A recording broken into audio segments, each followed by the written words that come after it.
গরিব ঘরের রাজপুত ধারাবাহিকটি যতই দিন যাচ্ছে ততই দর্শকদের প্রিয় হয়ে উঠছে। একের পর এক ধামাকাদার পর্ব উপহার দিচ্ছে এই গল্পের পরিচালক। তবে আগামী পর্বটি আরও মহা ধামাকা হতে যাচ্ছে। টান টান উত্তেজনা থাকবে আগামী পর্বে। যে পর্বটি দেখার জন্য অপেক্ষা করছে এই নাটকের দর্শকরা।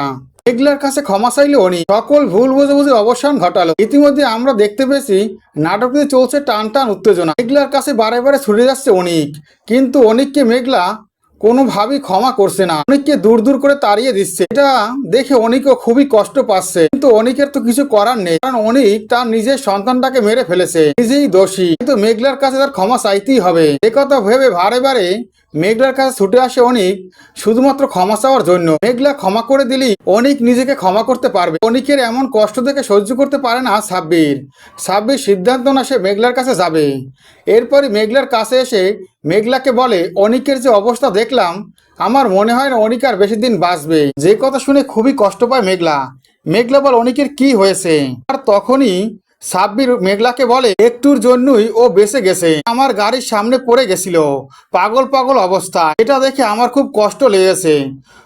ও তো আমার বন্ধু, এত কষ্ট আমি সহ্য করতে পারি না। তুই যদি ডিএনএ টেস্টের রিপোর্টটা ওলটপালট করে দিতে না, তাহলে এমনটা কিছুতেই হতো না। সব দোষ রাতুলে। তুমি সম্পূর্ণ দোষারোপ করছো অনিককে। তোমারও তো দোষ আছে, তোমার জন্যই তোমার সন্তানটা মারা গেছে। তুমি যদি প্রেগনেন্ট অবস্থায় এই বাড়িতে চলে আসতে, তাহলে এই অবস্থা কিছুতেই হতো না। তোমার সন্তানটা কিছুতেই মারা যেত না। তুমি যদি নিজেকে শান্ত রাখতে, তাহলে তোমার সন্তানটা মারা যেত না। তুমি সকল দোষ অনিকের উপরে চাপাচ্ছ। এরপরে মেঘলাকে তার মা বাবা অনেক বোঝায়।